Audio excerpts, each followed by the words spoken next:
नमस्कार मित्रों, आप सबका बहुत बहुत स्वागत एवं अभिनंदन।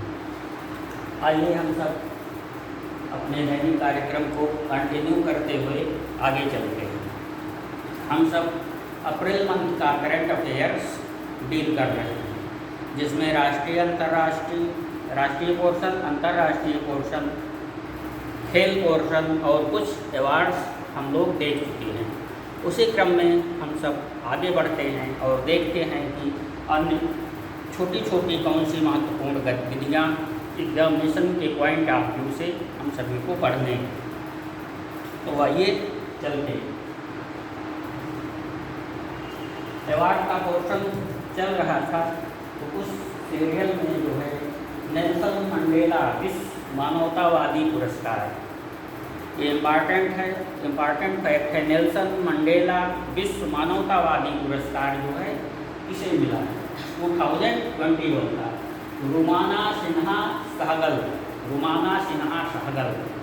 ये जो है आंध्रा की हैं, सॉफ्टवेयर इंजीनियर है। रुमाना याद रखिएगा, रुमाना सिन्हा सहगल जो है सॉफ्टवेयर इंजीनियर जो है आंध्रा की हैं, जिन्हें नेल्सन मंडेला का नाम तो आप सबने ही सुना होगा। नेल्सन मंडेला जो है ये जैसे अपने यहाँ गांधी जी थे जो है, अपने देश में गांधी जी जो है जिस कल्चर का पालन किए, जिस संस्कृति का पालन किए और जिस प्रकार से संघर्ष किए, उसी प्रकार से साउथ अफ्रीका में ये नेल्सन मंडेला जी जो है पूजनीय हैं, जो है अपने बापू की तरीके से। इन्होंने रंग भेद के खिलाफ जो है संघर्ष किया। अनवरत जो है रंग भेद के खिलाफ जो है संघर्ष किया। जैसे हम लोगों के देश में जो है अंग्रेज़ों का आधिपत्य था, ठीक वैसी ही पोजीशन जो है दक्षिण अफ्रीका, साउथ अफ्रीका की थी जो है। और वहाँ गोरे और काले, साउथ अफ्रीका मूल के लोग काले और इंग्लिश मैन जो है गोरे थे जो है। तो वहाँ मतलब अत्याचार होता था, शोषण होता था जो है काले या मतलब दक्षिण अफ्रीकी मूल के लोगों के साथ जो है। तो इसके प्रति जो है नेल्सन मंडेला ने जो है विद्रोह किया, काफ़ी संघर्ष किया और 27 ईयर्स तक ये जो है जेल की सलाखों के बीच रहे जो है। उसके बाद ये दक्षिण अफ्रीका के राष्ट्रपति बने नेल्सन मंडेला जी, और ये अपने गांधीवादी विचारधारा से काफ़ी प्रभावित थे। गांधी जी के प्रमुख स्थलों को जो दक्षिण अफ्रीका में है जो है ये दौरा किए, देखे जो है, गांधी के कल्चर को जो है पढ़े। उसके बाद जो है रंग भेद के खिलाफ, जैसे अपने यहाँ छुआछूत के खिलाफ जो है गांधी जी ने जो है काफ़ी संघर्ष किया जो है, उसी तरीके से नेल्सन मंडेला ने ये कार्य दक्षिण अफ्रीका में किया जो है। रंग भेद के प्रति, रंग भेद की नीति जो अंग्रेजों गोरे लोगों के प्रति, उसके प्रति संघर्ष किया। तो इन्हीं की याद में जो है नेल्सन मंडेला विश्व मानवतावादी पुरस्कार, मतलब मानवता के कार्यों के लिए जो अपने को समर्पित करते हैं, संघर्ष करते हैं जो है मानवता के उत्थान के लिए, मानवतावादी कार्यों के लिए, उन्हें प्रतिवर्ष नेल्सन मंडेला जो है इंटरनेशनल अवार्ड प्रदान किया जाता है। तो इस बार 2021 का रुमाना सिन्हा सहगल, याद रखिएगा, रुमाना सिन्हा सहगल को दिया गया। फोर्स लीडरशिप अवार्ड, फोर्स और फॉर्च्यून, दो फेमस मैगजीन हम के बारे में हम लोगों ने पढ़ा था, आपसे जिक्र किया था। मतलब ये मीडिया रिलेटेड मैगजीन है, बहुत सारी जो है इंडेक्स जारी करती हैं। तो इसका जो है फोर्स ने जो है इस साल का फोर्स लीडरशिप अवार्ड किसे प्रदान किया, ये अपने यहाँ के सोनू सूद जो है सामाजिक कार्य कर रहे हैं जो है इस समय, और कोविड-19 में जो है तो ये आगे बढ़कर बहुत सारे जो है हेल्पिंग कार्य किए, मानवतावादी कार्य किए जो है कोविड-19 के पीरियड में जो है। तो इन सब कार्यों को देखते हुए जो है फोर्स मैगजीन ने इन्हें लीडरशिप अवार्ड प्रदान किया है। तो याद रखिएगा, इंडिया के हैं इसलिए इम्पॉर्टेंट हो जाता है। फोर्स लीडरशिप अवार्ड जो है सोनू सूद को मिला है। आगे बढ़ते हैं। दादा साहब फाल्के पुरस्कार जो है इस बार रजनीकांत को दिया गया, प्रसिद्ध अभिनेता तो जो है रजनीकांत जो है, और इसके पहले दिया गया था अमिताभ बच्चन को जो है दादा साहब फाल्के पुरस्कार जो है ये भारतीय सिनेमा का सर्वोच्च सम्मान है, भारतीय सिनेमा का सर्वोच्च सम्मान है। और दादा साहब फाल्के जो है ये भारतीय सिनेमा के पिता कहे जाते हैं, भारतीय सिनेमा के पितामह कहे जाते हैं, क्योंकि इन्होंने पहली भारतीय फीचर फिल्म क्या बनाई थी, हरिश्चंद्र नाम की जो है पहली भारतीय फीचर फिल्म बनाई थी। और सिनेमा जगत में जो है काफ़ी योगदान दिया है दादा साहब फाल्के ने। तो उनकी याद में ये अवार्ड जो है प्रतिवर्ष दिया जाता है, मतलब सिनेमा जगत में जो है विशेष योगदान के लिए जो योगदान किए हैं उनको ये सम्मान दिया जाता है। और सबसे पहला आप सब जानते ही हैं, हालांकि ये पूछा नहीं जाएगा, लेकिन जो है जीके की दृष्टि से देविका रानी फर्स्ट जो है दादा साहब फाल्के अवार्ड जो है देविका रानी को दिया गया था। तो आपकी इस बार का जो है रजनीकांत और इससे पहले जो है अमिताभ बच्चन। आगे बढ़ते हैं, सरस्वती पुरस्कार। सरस्वती पुरस्कार जो है ये साहित्य जगत का शीर्ष पुरस्कार है, उत्कृष्ट पुरस्कार है। सरस्वती हैं, ज्ञानपीठ है और आपके व्यास सम्मान है। ये प्रायः पूछे ही जाते हैं ये तीनों पुरस्कार, ज्ञानपीठ, व्यास और सरस्वती जो है ये साहित्य जगत का उत्कृष्ट पुरस्कार हैं ये तीनों जो है इंडिया के। इसलिए जो है इसमें से एक क्वेश्चन जो है प्रायः रखा जाता है पीसीएस के पेपर में जो है।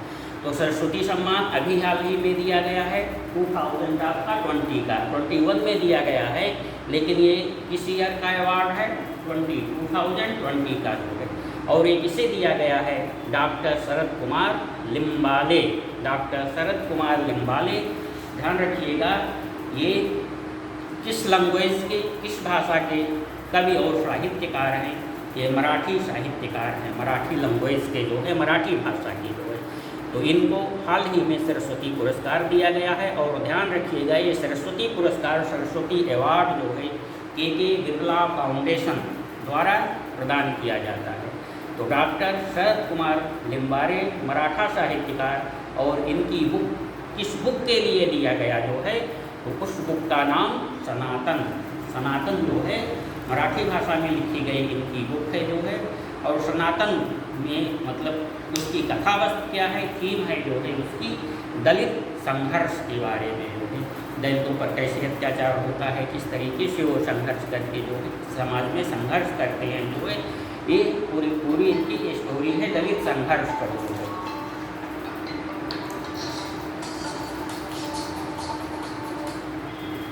ठीक, तो याद रखिएगा डॉक्टर शरद कुमार लिम्बाले, सरस्वती सम्मान, के बिरला फाउंडेशन और बुक सनातन जो है 2020 का ये पुरस्कार है।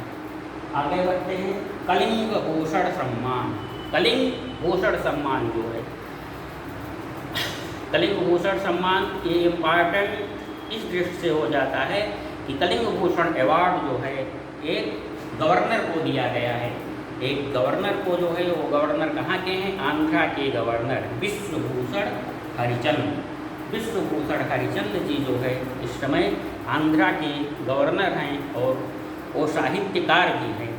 तो ये साहित्य जगत में मतलब लेखक को, साहित्यकार को जो है कलिंग भूषण अवार्ड प्रदान किया जाता है। तो किसे दिया गया, ये विश्वभूषण हरिचंद जी को जो है। तो याद रखिएगा नाम विश्वभूषण हरिचंद।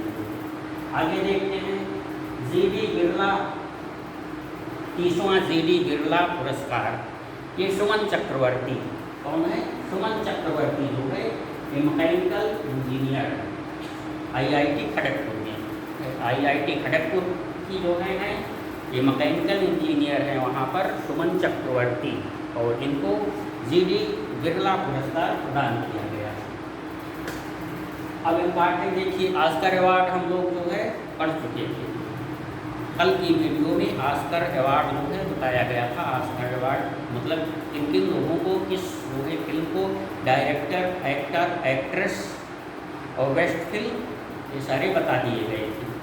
उसी क्रम में फिल्म फेयर पुरस्कार, ये इंडिया का है जो है राष्ट्रीय फिल्म फेयर अवार्ड 2021 जो है ये घोषणा हो गई है। तो कौन सी फिल्म फिल्म है, बेस्ट फिल्म इसमें कौन अवार्ड हुई है? थप्पड़।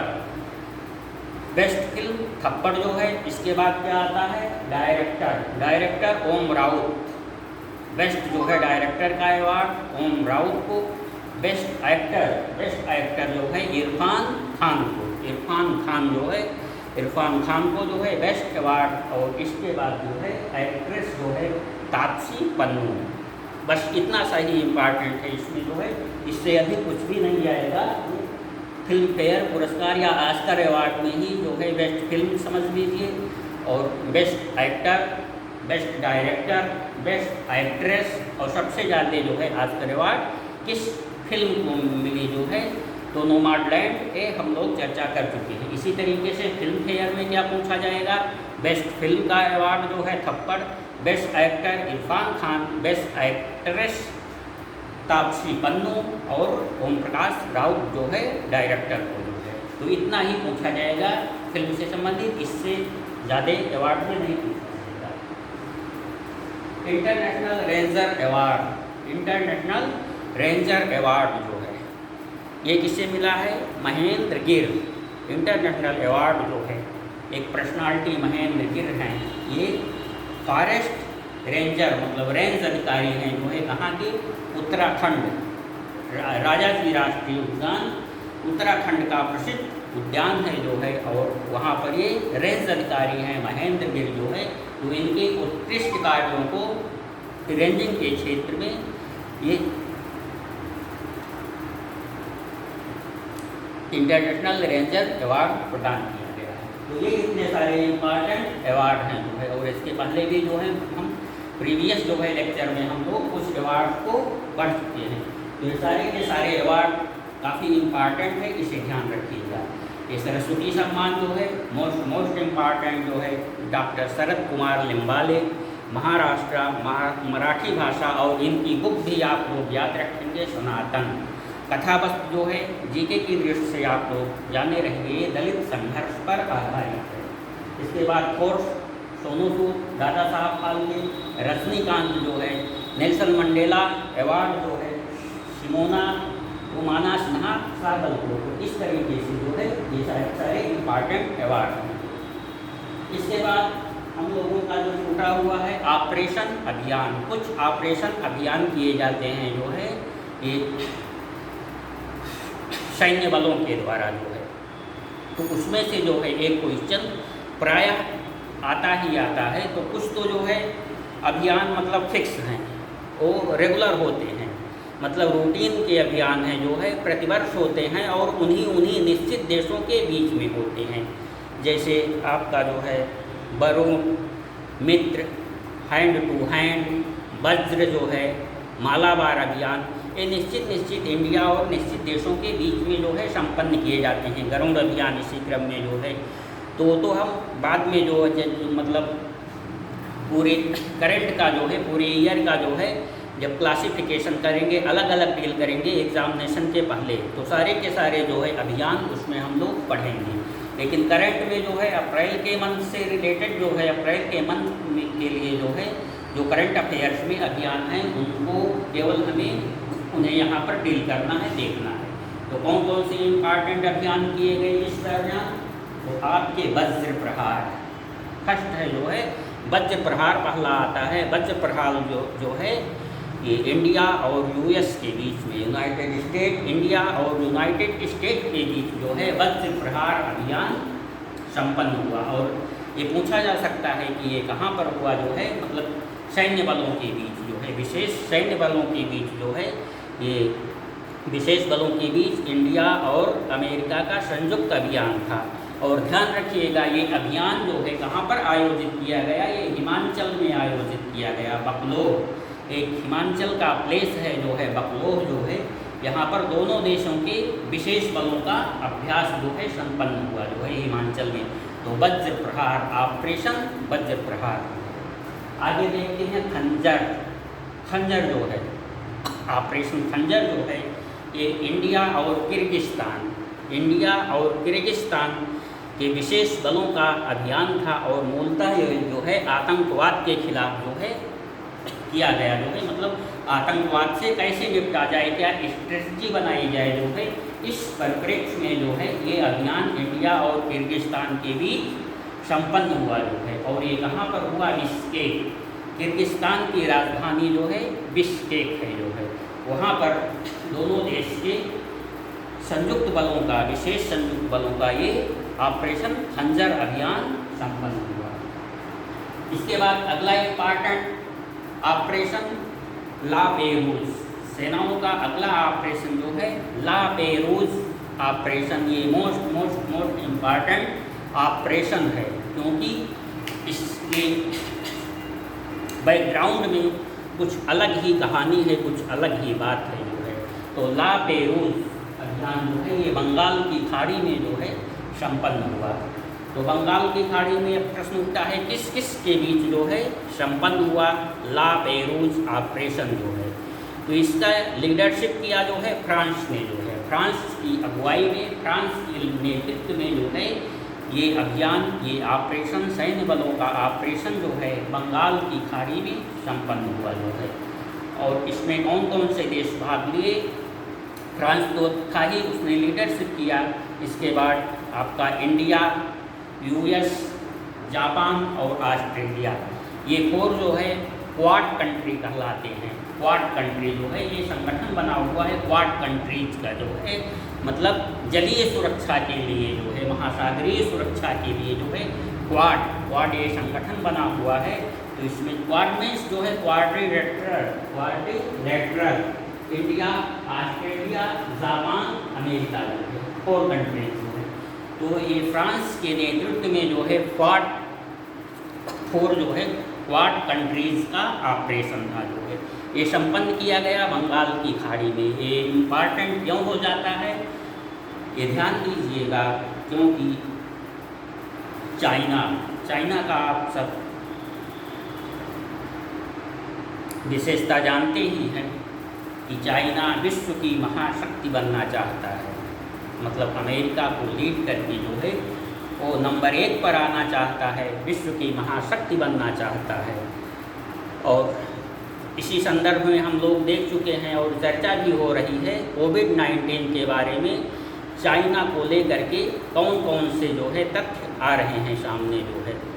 मतलब ये आरोप लगाया जा रहा है कि कोविड-19 जो है वायरस, कोरोना डिजीज़ वायरस का जन्मदाता जो है वुहान की लेबोरेटरी है, वुहान की लैब में जो है। हाँ बताओ, हाँ कोचिंग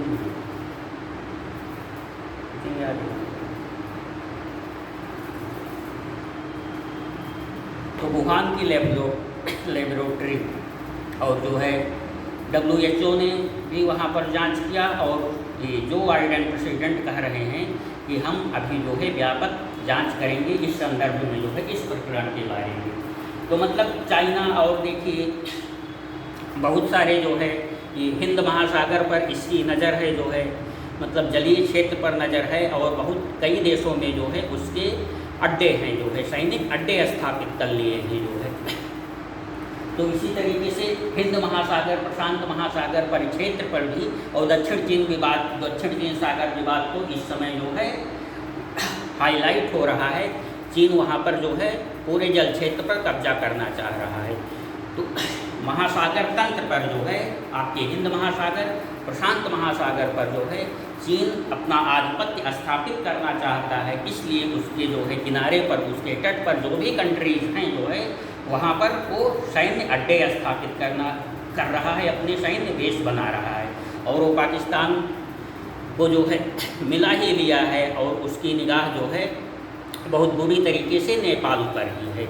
और इसलिए जो है नेपाल भी अब हमें कभी कभी जो है आंखें दिखाने की कोशिश करता है जो है, चाइना का सह पा करके जो है।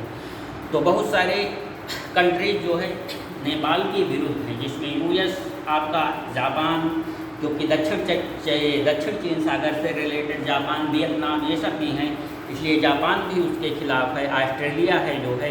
तो ये सब मिल करके जो है महासागरीय सुरक्षा के लिए जो है, मतलब चीन के एक तरीके से कहा जाता है अपोजिट जो है, खुले रूप में तो नहीं है, लेकिन ये चीन की अपोजिट ही है और चीन आरोप मतलब चीन इस पर जो है प्रतिक्रिया भी व्यक्त कर चुका है। ये क्वाड नेशंस जो है जो मतलब ये अभ्यास किए हैं, नौसैनिक अभ्यास जो है जो बंगाल की खाड़ी में किए हैं। चीन ये समझ रहा है कि ये हमारे खिलाफ जो है महासागरीय सुरक्षा के लिए इन सारे देशों की एकता है। तो इसलिए ये इम्पॉर्टेंट ऑपरेशन है ला पेरूस अभियान जो है, जो कि फ्रांस के नेतृत्व में बंगाल की खाड़ी में संपन्न हुआ और इसमें बहुत ही प्रमुख देश जो है भाग लिए जो है क्वाड के कंट्री, जिसमें आपके इंडिया, यूएसए, जापान, ऑस्ट्रेलिया है। तो आप लोग इसे याद रखिएगा। ला पेरूस जो है सैन्य अभ्यास में कौन कौन से देश शामिल हुए जो है पार्टिसिपेट किए। आगे है बरूड, ऑपरेशन बरूड। ये जो है लगभग हर साल होता है और इंडिया फ्रांस के बीच में, इंडिया और फ्रांस के बीच में जो है ऑपरेशन बरूड अरब सागर में संपन्न हुआ है। अरब सागर में संपन्न हुआ है। हाँ, एक बात ध्यान रखिएगा कि इसके पहले जो है ये आया था लगभग मई के जीएस में हम लोग पढ़ रहे थे कि एक कंट्री ने जो है, एक देश की जो है युद्धक जलपोत ने बिना परमिशन के इंडिया के परिक्षेत्र में जो है अतिक्रमण किया है, गश्त की है, पेट्रोलिंग की है जो है। तो ये क्वेश्चन हम लोग जो है ये फैक्ट हम लोग पढ़ चुके हैं मई मंथ के जीके में, जब मई मंथ का जीके हम लोग कर रहे थे जो है।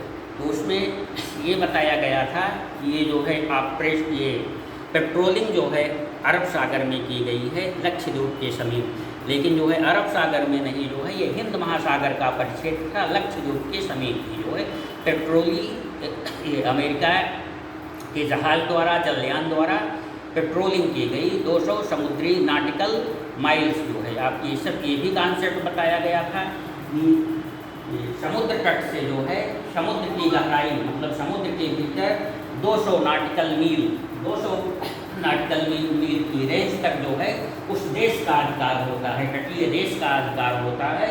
और EEZ इसे कहा जाता है एक्सक्लूसिव इकोनॉमिक जोन, मतलब तट रेखा से समुद्र के अंदर रेंज तक जो है 200 नाटिकल माइल्स की रेंज तक जो है एक्सक्लूसिव इकोनॉमिक जोन होता है और इस पर जो है उस देश का विशेष अधिकार होता है।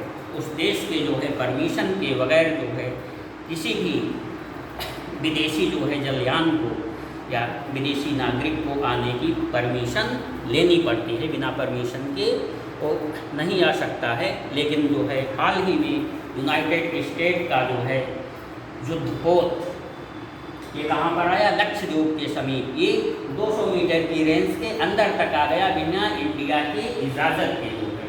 तो ये फॉरेन पॉलिसी का अतिक्रमण है। तो मतलब मेन बात ये है कि वहाँ पर अरब सागर बताया गया था, लेकिन ये परिक्षेत्र जो है हिंद महासागर का था। ठीक, बरूड अभ्यास हम लोग देख चुके। अब आते हैं अगला सैन्य अभ्यास शांतिर अग्रसेना। कौन सा ऑपरेशन, शांतिर अग्रसेना जो है। तो शांतिर अग्रसेना जो है अभ्यास सैन्य बलों का कहाँ पर संपन्न हुआ जो है, ये बांग्लादेश में, हाल ही में जो है बांग्लादेश में संपन्न हुआ जो है। बांग्लादेश अपना पड़ोसी देश जो है, जिसे हम लोग ये पढ़ ही चुके हैं अभी जो है प्रीवियस वीडियो में कि मुक्त योद्धा छात्रवृत्ति योजना, इंडिया गवर्नमेंट ऑफ इंडिया ने मुक्त योद्धा छात्रवृत्ति योजना जो है किसे प्रदान की है, तो ये बांग्लादेश के, जो बांग्लादेश के जो है मुक्ति संघर्ष में, बांग्लादेश की मुक्ति के संघर्ष में जो संघर्ष हुआ जो है उसमें अपना योगदान दिए, पार्टिसिपेट किए जो है बांग्लादेश की आज़ादी के लिए पाकिस्तान से जो है। पाकिस्तान जो है ये बंगाल जो है, पूर्वी बंगाल, पश्चिमी बंगाल जो है, पहले पाकिस्तान का ये पूर्वी पाकिस्तान था, ये पश्चिमी पाकिस्तान और ये पूर्वी पाकिस्तान आता था। ये पूरब का जो है परिक्षेत्र था पाकिस्तान का। तो देखते ही हैं मतलब भौगोलिक रूप से ये पश्चिमी पाकिस्तान यहाँ, पूर्वी पाकिस्तान इधर जो है, दोनों में कोई जो है अटैचमेंट नहीं था जो है, स्थलीय जलीय अटैचमेंट नहीं था, काफ़ी दूरी थी जो है। तो पाकिस्तान यहाँ से शासन जो है अपने पूर्वी पाकिस्तान पर करता था, जो व्यवहारिक दृष्टि से भी ठीक नहीं था जो है।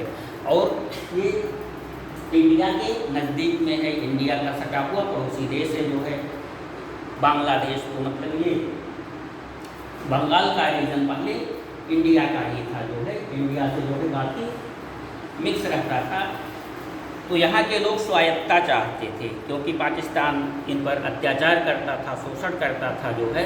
तो यहाँ के जो है जनता पब्लिक जो है बंगाल की स्वायत्तता चाहती थी पाकिस्तान से जो है। तो उसके लिए काफ़ी संघर्ष करना पड़ा, और अपनी प्राइम मिनिस्टर श्रीमती गांधी ने का इसमें काफ़ी योगदान था। उन्हें इंडिया से जो है 1971 को जो है सैन्य बल भेजा, और वो परिक्षेत्र जो है पाकिस्तान का बंगाल वाला परिक्षेत्र जो है मुक्त हो गया, पाकिस्तान से स्वाधीन हो गया। युद्ध में 1971 की युद्ध में जो है पाकिस्तान की पराजय हुई और बांग्लादेश जो है स्वाधीन देश बना जो है। तो इस संघर्ष में मतलब बांग्ला मुक्ति के संघर्ष में जो है जिन जिन लोगों ने योगदान दिया था उसके परिजनों को जो है परिजनों के लिए ये मुक्ति योद्धा छात्रवृत्ति योजना इंडिया गवर्नमेंट प्रदान कर रही है जो है। उसी परिप्रेक्ष्य में ये शांति अग्रसेना अभियान जो है अभी हाल ही में संपन्न हुआ। कहाँ पर हुआ? बांग्लादेश में जो है। ये कैसा अभियान था? तो ये अभियान इसमें बहुत सारे कई कंट्रीज जो है शामिल हुई, कई कंट्रीज शामिल हुई इसमें। और ये किस उपलक्ष्य में जो है ये सैन्य अभ्यास किया गया जो है, सैन्य बलों का अभ्यास किस उपलक्ष्य में? तो ये बांग्लादेश जो है, बांग्लादेश के मुक्त कराने में, बांग्लादेश को मुक्त कराने में, जैसे अपने देश इंडिया को मुक्त कराने में काफ़ी कुछ योगदान, अग्रणी योगदान जो है राष्ट्रपिता महात्मा गांधी का था। वैसे तो बहुत लोग जो है योगदान दिए जो है इंडिया के स्वाधीनता संघर्ष में जो है, लेकिन केवल यदि एक नाम बताना हुआ कि जो है भारत की आज़ादी में के लिए जो है किसने सबसे अधिक योगदान किया जो है, तो निर्विवाद रूप से जो है महात्मा गांधी जो है आते हैं। वैसे तो सुभाष चंद्र बोस, सरदार वल्लभ भाई पटेल, भगत सिंह, चंद्रशेखर आज़ाद, बहुत से लोगों ने जो है अप्रतिम योगदान दिया भारत की स्वाधीनता के लिए। लेकिन यदि आपसे जो है केवल एक नाम पूछा जाए कि भारत की आज़ादी में, आज़ादी के संघर्ष में किसने सर्वाधिक योगदान दिया, केवल एक नाम बताइए, तो इसमें कोई कन्फ्यूजन नहीं, कोई विवाद नहीं होना चाहिए, वो राष्ट्रपिता महात्मा गांधी जी। उसी प्रकार से बंगबंधु शेख मुजीबुर रहमान, बंगबंधु शेख मुजीबुर रहमान जो है ये बांग्लादेश के, बांग्ला के राष्ट्रपिता हैं जो है, जिन्होंने बांग्लादेश की आज़ादी के लिए जो है काफ़ी संघर्ष किया जो है, बांग्लादेश की आज़ादी में जो है काफ़ी संघर्ष किया, काफ़ी योगदान दिया जो है। तो उन्हें बंगबंधु शेख मुजीबुर रहमान के बांग्लादेश के पिता हैं, जैसे कि अपने यहाँ राष्ट्रपिता महात्मा गांधी जी हैं। तो उनकी 100वीं जन्म शती जो है इस साल जो है उनकी 100वीं जो है जन्म शताब्दी वर्ष जो है 100वीं जयंती आयोजित की जा रही है। और दूसरे बांग्ला मुक्ति का जो है यह 50वां वर्ष जो है चल रहा है। तो इन दोनों के उपलक्ष्य में, इन दोनों समारोह के उपलक्ष्य में जो है मैडम शेख हसीना वहाँ की जो है प्राइम मिनिस्टर जो है ये सैन्य अभ्यास, विविध देशों का सैन्य अभ्यास आयोजित किया है जो है, जिसे शांति अग्रसेना जो है सैन्य अभ्यास कहा जाता है। बहुत सारे कंट्रीज ने इसमें पार्टिसिपेट किए हैं। तो ये यही पूछ इस क्योंकि बहुत सारे देश हैं इसलिए देश का नाम तो पूछा नहीं जाएगा। 1-2 कंट्रीज़ का होता, 2 कंट्रीज़ का, 3 कंट्रीज़ का, 4 कंट्रीज़ का सैन्य अभ्यास तो देश का नाम पूछा जा सकता था। तो ये केवल पूछा जाएगा शांति अग्रसेना जो है अभ्यास कहाँ पर आयोजित किया गया, तो ये बांग्लादेश में आयोजित किया गया। और थीम इसकी जान ही गए हैं क्यों आयोजित किया गया। तो इस तरीके से हम लोगों का जो है ऑपरेशन, सैन्य ऑपरेशन का जो है इम्पॉर्टेंट पोर्शन इस अप्रैल मंथ के लिए समाप्त होता है। आगे बढ़ते हैं, आगे देखते हैं कुछ इम्पॉर्टेंट डेज, मतलब कुछ इम्पॉर्टेंट दिवस पूछे जाते हैं कि मतलब ये जलवायु परिवर्तन दिवस, पृथ्वी दिवस, मलेरिया दिवस, खाद्य दिवस, ये सब कब मनाए जाते हैं। तो ये तो बहुत कठिन कार्य है आप लोगों के लिए, मतलब किसी के लिए भी जो है सारे इम्पॉर्टेंट दिवस को याद करना काफ़ी कठिन है। और हो सकता है पूछे या ना पूछे जो है, एक क्वेश्चन पूछ सकता है और वो भी हो सकता है कि ना पूछे जो है। तो चूँकि बहुत सारे इम्पॉर्टेंट दिवस हैं, 12 महीने 365 डेज में जो है बहुत सारे इम्पॉर्टेंट दिवस जो है मनाए जाते हैं, तो उनको याद करना कठिन काम है। लेकिन जो बहुत ही मेन जो है दिवस हैं, जो प्रायः एग्ज़ाम की दृष्टि से इम्पॉर्टेंट कहे जा सकते हैं, हम केवल उनको ले रहे हैं जो है, तो उनको याद कर लीजिएगा। मतलब सुरक्षात्मक दृष्टि से यदि आता है तो ठीक है, नहीं तो एक क्वेश्चन जाने दीजिए जो है, क्योंकि इस पर बहुत मेहनत करनी पड़ेगी। या तो कोई फार्मूला बनाइए आप सब, वैसे फार्मूला हम देंगे जो है बाद में, जो विविध फैक्ट है इम्पॉर्टेंट जो है, वो एक फार्मूले, बहुत सारे लोग फार्मूला से याद करते हैं, कविता बना लेते हैं, दोहा बना लेते हैं जो है, उस तरीके से याद कर सकते हैं। अदरवाइज जो है इन्हें याद करना कठिन काम है, क्योंकि कोई इंटरेस्टिंग भी नहीं है। डेट जो है एकदम फैक्चुअल है, तो कहाँ तक आप उसे याद रखेंगे। इसलिए जो बहुत ही इम्पॉर्टेंट जो है डेज हैं, केवल उन्हीं को यहाँ पर मैंने रखा है। आइए देखते हैं कौन कौन से डेज हैं। विश्व स्वास्थ्य दिवस, अप्रैल मंथ के ये विश्व स्वास्थ्य दिवस जो है 7 अप्रैल को मनाया जाता है। और ये 7 अप्रैल को क्यों मनाया जाता है? क्योंकि 7 अप्रैल को ही WHO की स्थापना हुई थी, वर्ल्ड हेल्थ ऑर्गेनाइजेशन, ये स्थापना हुई थी 7 अप्रैल को, इसलिए विश्व स्वास्थ्य दिवस मनाया जाता है। आगे चलते हैं। World heritage day, world heritage day जो है अप्रैल महीने में 18 तारीख को, 18 अप्रैल को जो है हम सब वर्ल्ड हेरिटेज डे मनाते हैं। पूरा विश्व जो है वर्ल्ड हेरिटेज डे मनाता है। तो हेरिटेज जानते ही हैं, पढ़ भी चुके हैं, तो यूनेस्को से रिलेटेड है। तो यूनेस्को जो है वर्ल्ड हेरिटेज स्थलों की सूची जो है बनाता है, और अपने यहाँ जो है 38 वर्ल्ड हेरिटेज स्थल हैं जो है, वर्ल्ड हेरिटेज स्थल जो हैं, विश्व धरोहर स्थल जो है इंडिया के कितने हैं? 38, ये ध्यान रखिएगा। और अभी जो है पहले की वीडियो में हम लोग ये पढ़ चुके हैं, नए 6 जो है वर्ल्ड हेरिटेज कौन कौन से बनाए गए हैं जो है, कौन कौन से वर्ल्ड हेरिटेज स्थल जो है इंडिया के 6 प्लेसेस जो है अभी हाल ही में बनाए गए हैं, इम्पॉर्टेंट वो चीज़ है जो है। वर्ल्ड हेरिटेज डे 18 अप्रैल जो है। अब आगे बढ़ते हैं। विश्व पृथ्वी दिवस, विश्व पृथ्वी दिवस जो है 22 अप्रैल को, 22 अप्रैल को मनाया जाता है। तो ये पृथ्वी के संरक्षण के लिए, इन्वायरमेंट से रिलेटेड है, पृथ्वी के वातावरण को, जलवायु को संरक्षित करने के लिए, पृथ्वी को संरक्षित करने के लिए विश्व पृथ्वी दिवस मनाया जाता है। ये अप्रैल 22 को। आगे है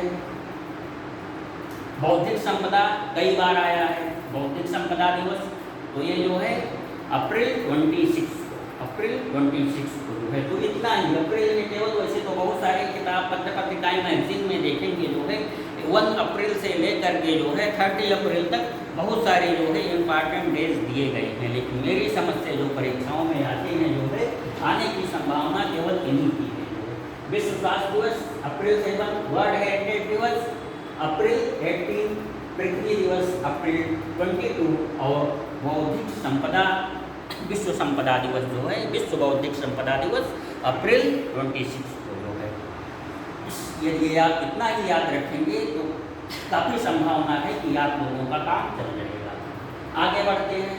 कुछ सम्मेलन होते हैं इम्पॉर्टेंट, कुछ सम्मेलन समारोह होते हैं। तो सम्मेलनों में इम्पॉर्टेंट कौन सम्मेलन जो है आयोजित किए गए, उस पर हम एक जिक्र डालेंगे।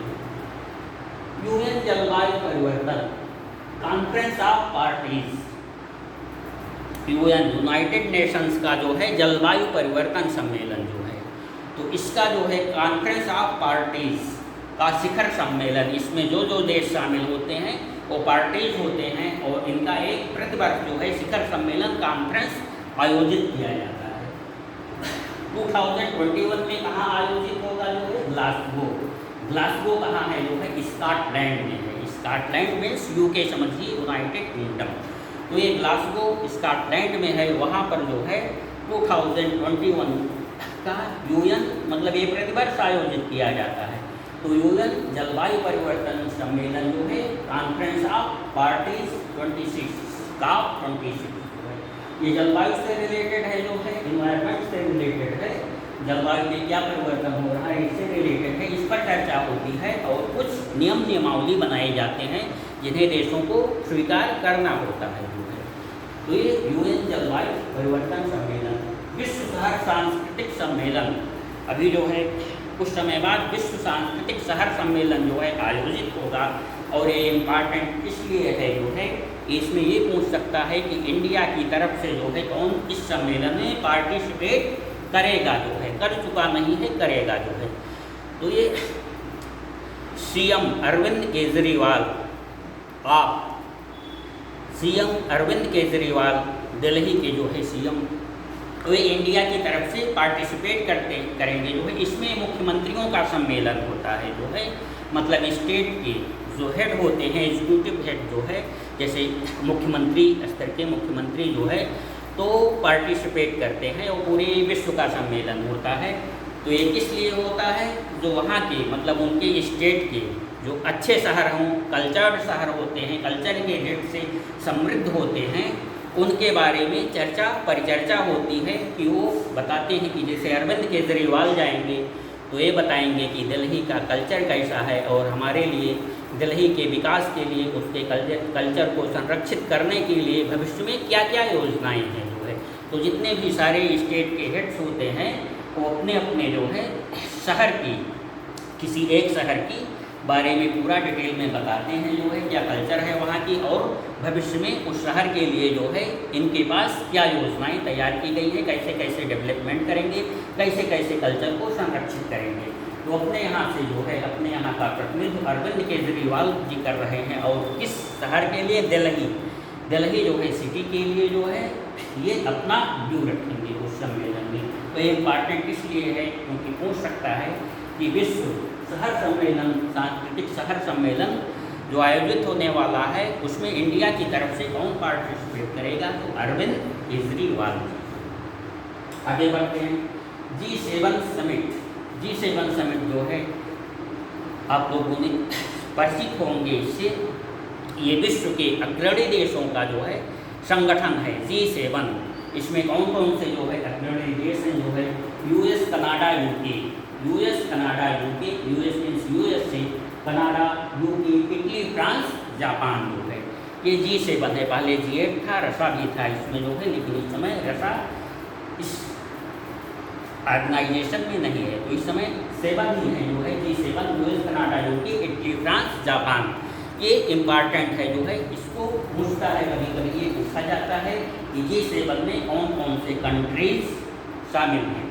तो ये आप याद रखिएगा, विश्व के जो है अग्रणी countries US, Canada, UK, Italy, France, Japan. और ये G7 का जो है शिखर सम्मेलन कहाँ आयोजित होने वाला है, ये यूनाइटेड किंगडम देश में, ब्रिटेन में जो है आयोजित होने वाला है। आगे देखते हैं, तो ये अप्रैल मंथ के लिए ये इम्पॉर्टेंट जो है सम्मेलन। और आगे हम लोग देखते हैं कुछ बुक्स जो है इम्पॉर्टेंट बुक्स होती हैं, जो है जो करंट में लिखी गई होती हैं और जो इंडिया की इसमें रिलेटेड बुक्स हैं वो कहीं अधिक ही इम्पॉर्टेंट होती हैं। तो हम लोग उसको देख लेते हैं कि अप्रैल मंथ के लिए कौन सी इम्पॉर्टेंट बुक्स हैं। तो आइए देखते हैं, द लिविंग माउंटेन, ये इम्पॉर्टेंट बुक है, the living mountain, Jhumpa Lahiri जो है, क्योंकि ये उत्कृष्ट जो है लेखक हैं, उत्कृष्ट राइटर हैं जो है, इसलिए झुम्पा लाहिड़ी ने लिखा है, इसलिए ये इम्पॉर्टेंट हो जाता है, किताब की दृष्टि से नहीं, लेकिन झुम्पा लाहिड़ी ने चूँकि इसे लिखा है जो है वो फेमस राइटर है, इसलिए इम्पॉर्टेंट हो जाता है। द लिविंग माउंटेन जो है अमिताभ घोष की पुस्तक है। अमिताभ घोष ये अपने यहाँ के राइटर हैं, जो है इंडियन मूल के हैं, अमिताभ घोष जी जो है, अमिताभ घोष। तो द लिविंग माउंटेन जो है अमिताभ घोष की पुस्तक है, ये भी जो है लीडिंग राइटर है, इसलिए ये पुस्तक इम्पॉर्टेंट हो जाती है। तो ध्यान रखिएगा, जो है द लिविंग माउंटेन बुक जो है ये फेमस बुक किसने लिखी है, जो है फेमस लीडिंग राइटर जो है अमिताभ घोष जो है, इसलिए इम्पॉर्टेंट है। अगला वेयर अबाउट, वेयर अबाउट उपन्यास जो है ये नावल है, और इसे झुम्पा लाहिड़ी ने लिखा है। मतलब झुम्पा लाहिड़ी जो है फेमस राइटर हैं। ये नावल वेयर अबाउट जो है इंग्लिश लैंग्वेज में लिखी गई है, लेकिन ये ट्रांसलेट है, ध्यान रखिएगा ये ट्रांसलेट है, इटालियन जो है लैंग्वेज की लिखी हुई किसी की बुक है जो है, किसी की नावल है जो है, और उसका ट्रांसलेशन जो है ये वेयर अबाउट से की है, वेयर अबाउट नाम से जो है। तो ये झुम्पा लाहिड़ी ने इसे लिखा है वेयर अबाउट, इसलिए ये इम्पॉर्टेंट हो जाता है। जैश डॉग मीट ट्रोगो, जैश डॉग मीट ट्रोगो जो है ये इटालियन उपन्यास है जो है, उसी का जो है ये अनुवाद है वेयर अबाउट जो है झुम्पा लाहिड़ी। युवा भारत, युवा भारत एक बुक है क्योंकि अपने भारत की है जो है, युवा भारत इंडिया से जाहिर है नाम से ही रिलेटेड है। युवा भारत मीन्स भारत का युवा जो है, इसे किसने लिखा है? डेविड सिंह भंडारी। डेविड सिंह भंडारी की पुस्तक जो है युवा भारत आई है, तो इसलिए इम्पॉर्टेंट है। युवा भारत नाम से ही स्पष्ट है कि मतलब भारत के युवाओं के बारे में, मतलब ये विविध सेक्टर्स में जो हीरो हैं जो है, जो विविध सेक्टर्स में अपना उत्कृष्ट योगदान दे रहे हैं, जैसे पत्रकारिता में, सिनेमा में, स्पोर्ट की दुनिया में जो है, राइटिंग की दुनिया में जो है, जितने भी चेहरे जो है उत्कृष्ट योगदान कर रहे हैं वो सब भारत की हीरोज़ हैं जो है। तो उन सब का कलेक्शन है, उन सब के बारे में, ऐसे इंडिया के ऐसे हीरोज़ के बारे में जो विविध सेक्टर्स में जो है अपने अप्रतिम योगदान, उत्कृष्ट योगदान जो है दे रहे हैं, उनके बारे में क्या क्या योगदान दी, इन सबका कलेक्शन होगा बुक में। तो युवा भारत बुक जो है इसने लिखा है डेविड सिंह भंडारी ने जो है, तो कोई इंडिया की रिलेटेड है, इंडिया की बुक है, इसलिए ये इम्पॉर्टेंट हो जाती है। आगे एक बुक है wisdom for startups from crown ups, wisdom for startups from crown ups जो है। तो विजडम फॉर स्टार्टअप्स ये क्यों इम्पॉर्टेंट हो जाता है बुक, मतलब इसके आने की क्यों संभावना है? क्योंकि ये स्टार्टअप्स के बारे में है, और स्टार्टअप स्कीम जो है आप सब जानते हैं कि अपने माननीय प्रधानमंत्री पीएम मोदी की जो है बहुत महत्वाकांक्षी स्कीम है स्टार्टअप, मतलब इंडिया में वस्तुओं का स्टार्टिंग हो जो है, मेक इन इंडिया, इंडिया में बनाओ जो है। तो उद्यम इंटरप्राइजेज कंपनी की स्थापना के लिए, स्टार्ट करने के लिए स्टार्टअप होता है। तो अधिकाधिक जो है स्टार्टअप जो है भारत में आए, इंडिया में आए, मतलब मेक इन इंडिया हो, इसलिए इस पर जो है प्रधानमंत्री जी एनडीए गवर्नमेंट काफ़ी जोर दे रही है और काफ़ी निवेश आकर्षित कर रही है। इसलिए ये बुक लिखी गई है wisdom for startup from crown ups जो है, मतलब ऊपरी स्तर से, क्राउन के स्तर से जो है, इसके लिए विजडम आनी चाहिए, सोच आनी चाहिए जो है कि स्टार्टअप कैसे किया जाए जो है। तो ये बुक लिखा है जो है आपके R Narayan and R Gopal Krishnan, R Narayanan and R Gopal Krishnan जो है, इसलिए इम्पॉर्टेंट बुक हो जाती है क्योंकि ये जो है प्रधानमंत्री की महत्वाकांक्षी थी, महत्वाकांक्षी स्कीम जो है स्टार्टअप से रिलेटेड है, इसलिए ये बुक जो है wisdom for startups from crown ups जो है। तो ये बुक्स हो गई आपकी इम्पॉर्टेंट। तो लगभग हम लोगों का अप्रैल मंथ के लिए जो है जीएस का पोर्शन फिनिश होता है। तो इसमें हम लोग कुछ ये देख लीजिए आप लोग, ग्लोबल जेंडर इंडेक्स, कुछ इंडेक्स से वैसा जैसे बुक का हाल है, मतलब जैसे डेज, इम्पॉर्टेंट डेज की बात होती है, वैसे इम्पॉर्टेंट इंडेक्स की भी बात होती है। आप मैगजीन्स को देखेंगे, मंथली मैगजीन्स या एनुअल मैगजीन्स या एग्ज़ाम के पहले जो मैगजीन्स आती है उसमें इंडेक्स जो है भरे पड़े हुए हैं। 142वां नंबर इंडिया का, 144वां नंबर जो है, 120वां नंबर, तो कहाँ तक आप नंबर से याद रखेंगे? और इंडेक्स की संख्या जो है जो मैगजीन में दिया जा रहा है उनकी संख्या बहुत अधिक है। तो कुछ इम्पॉर्टेंट जो है इंडेक्स, मतलब इसे करने का तरीका ये है कि जो बहुत ही इम्पॉर्टेंट इंडेक्स हैं जो है, आप केवल उन्हीं को टच करें, उन्हीं पर ध्यान दें, उन्हीं को याद करें। अदरवाइज जो है सबको याद करना जो है ये कठिन काम है, इंडेक्स को याद करना। तो इम्पॉर्टेंट एग्जाम इंडेक्स मतलब परीक्षा पेपर्स को आप लोग देखेंगे तो काफ़ी हद तक आप ये एनालाइज करने में जो है सक्षम होंगे कि कौन कौन से इंडेक्स इम्पॉर्टेंट हैं जो आ सकते हैं। उसी रेफरेंस में मैंने जो यहाँ पर रखे हैं जो है अप्रैल मंथ के बहुत थोड़े ही इंडेक्स रखे हैं जो मोस्ट इम्पॉर्टेंट इंडेक्स हैं, उसे नहीं छोड़ा जा सकता है, अदर इंडेक्स को आप छोड़ सकते हैं। तो वर्ल्ड इकोनॉमिक फोरम ने वर्ल्ड जेंडर इंडेक्स मतलब महिला पुरुष से रिलेटेड जो है इंडेक्स जो है कितनी असमानता है, किस देश में जो है महिला पुरुष के बीच जो है क्या असमानता है, कितनी असमानता है, उसको इंडेक्स के जरिए जो है एक सूची जो है देशों की बनाया गया है। अपना इंडिया जो है 140वें नंबर पर है, जबकि पिछली बार 112वें नंबर पर था। और फर्स्ट पर ये जो है आइसलैंड कंट्री है, आइसलैंड देश है, और बॉटम पर कौन है, अफगानिस्तान है जो है। वर्ल्ड जेंडर इंडेक्स ध्यान रखिएगा, ये वर्ल्ड इकोनॉमिक फोरम द्वारा जारी किया जाता है। इंडिया का जो है कितना क्रम है, सीरियल 140, जबकि लास्ट ईयर 112 था जो है। तो ये डिग्रेडेशन हुआ है इंडिया का जो है जेंडर के मामले में। वर्ल्ड फ्रीडम इंडेक्स इंडिया का 142 है, ठीक। तो इम्पॉर्टेंट इंडेक्स है, और जो इसमें शेष बचे होंगे अगले के जो है क्लासेस में हम लोग डील करेंगे। कुछ इम्पॉर्टेंट विविध होते हैं, मतलब इन सबसे जो है तो हमारे मेन सेक्टर से आपका राष्ट्रीय हो गया, अंतर्राष्ट्रीय हो गया, विज्ञान प्रौद्योगिकी हो गया, स्पोर्ट हो गया, अवार्ड हो गया, बुक्स हो गया, ऑपरेशन अभियान हो गए, इम्पॉर्टेंट डेट्स हो गए। तो विविध मतलब अब एग्जाम की डेट से जो छुटपुट कहीं जो है इधर उधर भूले भटके फैक्ट हैं जो है वो विविध की कैटेगरी में रख दीजिए जो है। तो उसमें क्या इम्पॉर्टेंट है,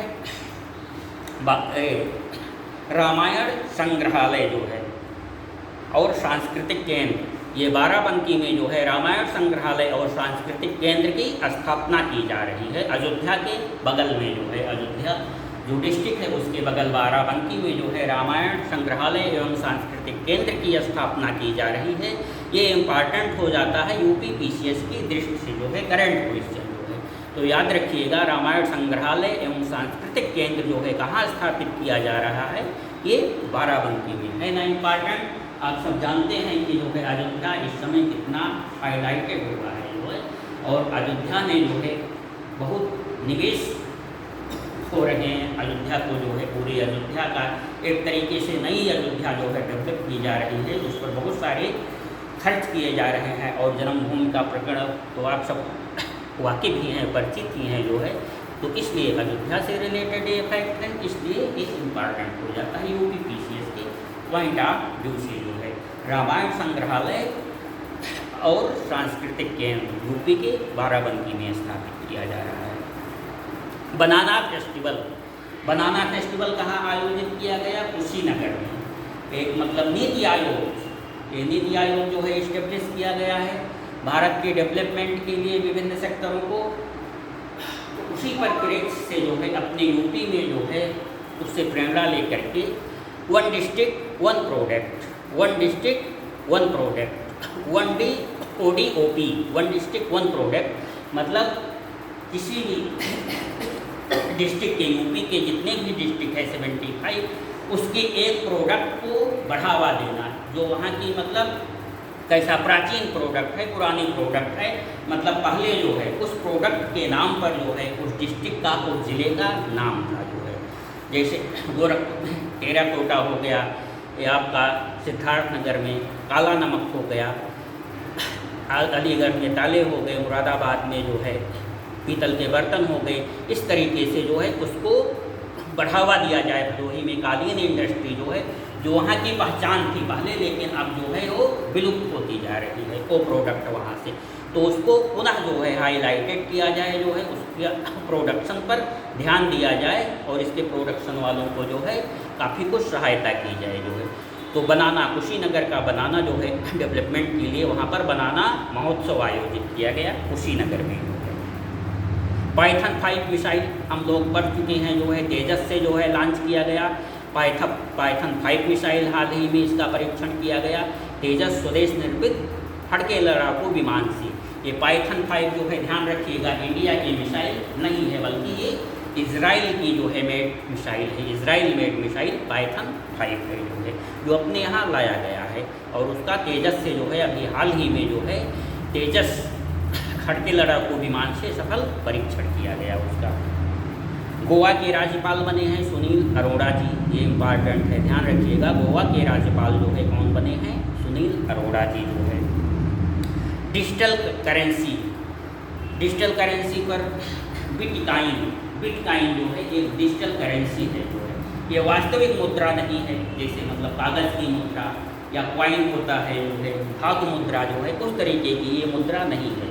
तो ये डिजिटल करेंसी, आभासी जो है करेंसी पर इस समय काफ़ी कुछ काम हो रहा है। बहुत सारे देश जो है डिजिटल करेंसी की तरफ अग्रसर हो रहे हैं।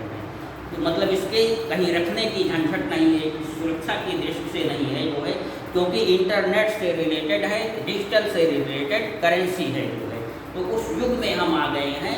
और फिर यहाँ पर आ जाता है वही फैक्ट, यदि हम जो है डिजिटली जो है साक्षर नहीं हैं, कंप्यूटर इंटरनेट में पारंगत नहीं हैं, तो हम लोग अपने को क्या समझे? निरक्षर समझे। तो उसी परिप्रेक्ष्य में देखिए डिजिटल करेंसी भी आ रही है। बिटकॉइन एक डिजिटल करेंसी है जो है, ये वास्तविक मुद्रा जैसी नहीं है, धातु मुद्रा या पत्र मुद्रा जैसी नहीं है। ये इंटरनेट पर जो है केवल करेंसी चलती है जो है, इंटरनेट से ही आदान प्रदान होता है। और उसका डिपॉजिट भी जो है, जमा पूंजी भी जो है नेट पर ही रहती है। मतलब आपके जो है बिटकॉइन जो आभासी मुद्रा है वो नेट पर ही जो है जमा होती रहेगी। और उसी जो है मतलब ऑनलाइन आप उससे जो है क्रय विक्रय कर सकते हैं सामानों का जो है। डिजिटल करेंसी मतलब यहाँ इतना ही समझिए इम्पॉर्टेंट है कि बिटकॉइन जो है एक डिजिटल करेंसी है जो है। और कौन सा देश जो है ये मतलब अपनाने जा रहा है, बना रहा है? हाल ही में यूके, यूनाइटेड किंगडम जो है डिजिटल करेंसी बिटकॉइन की तरफ अग्रसर है। और बहमास एक कंट्री है, बहमास जो है दुनिया की, ये डिजिटल करेंसी जो है बिटकॉइन अपना लिया है, वहाँ प्रचलन में आ गया है। क्रियाकलाप कारोबार जो है करेंसी का लेन देन जो है बिटकॉइन द्वारा होता है बहमास। और इस क्षेत्र में काफ़ी कुछ आगे बढ़ चुका है यूनाइटेड किंगडम। तो डिजिटल का ज़माना है, इसलिए डिजिटल करेंसी की जो है लॉन्च हो रही है। और हम लोगों को जो है ये तिजोरी पर्स जो है रखने की आवश्यकता भविष्य में नहीं पड़ेगी जो है। तो वैसे भी आप लोग देख रहे हैं जो है फ़ोन पे, गूगल पे आदि द्वारा जो है पैसे की कटिंग हो जा रही है, पैसे का जो है सामानों का लेन देन हो जा रहा है, पैसा ट्रांसफ़र हो जा रहा है। तो उसी सब तरीके से जो है एक मतलब प्रोसेस से आगे जो है ये डिजिटल करेंसी है जो है आभासी मुद्रा बिटकॉइन। तो याद रखिएगा कि यूके से अपनाना चाह रहा है, काफ़ी कुछ अग्रसर हो गया है इस क्षेत्र में। और बहमान जो है इसे पहले ही अपने यहाँ प्रचलन में ला दिया है। तो मित्रों ये थे जो है हमारे अप्रैल मंथ के लिए करंट अफेयर्स। इसे जो है यहाँ पर जो फैक्ट डील किए गए हैं आप सब समझ ही रहे होंगे। ये मोस्ट इम्पॉर्टेंट करंट अफेयर्स है, मतलब ये मैक्सिमम नहीं, ये मिनिमम है जो है। आप बुक मैगजीन को पढ़ेंगे तो वहाँ मैक्सिमम करंट अफेयर्स दिए रहते हैं। और बहुत सारे ऐसे पॉइंट, बहुत सारे ऐसे फैक्ट दिए रहते हैं जो आप एक नज़र में ये समझ जाएंगे कि ये परीक्षा में कभी नहीं आने वाला है। तो यहाँ पर ऐसे जो है फैक्ट पर चर्चा नहीं की गई है, यहाँ पर ऐसे ही फैक्ट रखे गए हैं जो कि परीक्षा में 90% आने की संभावना है। कि मतलब कम से कम पढ़ करके जो है आप लोग अधिक से अधिक जो है परफॉर्मेंस कर सकिए, जो है अधिक से अधिक आप लोग परफॉर्म करिए। तो मित्रों यदि आप इसे पढ़े रहेंगे, समझे रहेंगे और आपके नोट्स में जो है इसका कलेक्शन रहेगा तो निश्चय ही परीक्षा पीरियड में जो है आप लोग कहीं बेहतर पोजीशन में रहेंगे। तो कहने का मतलब ये है कि इसे आप सीरियसली लीजिएगा, इसमें जो पॉइंट हैं जो है वो आप सीरियसली पढ़िएगा और परीक्षा समय इसे याद करके जाइएगा। ठीक मित्रों, अपेक्षा है कि आप इसे फॉलो करेंगे। बहुत बहुत धन्यवाद।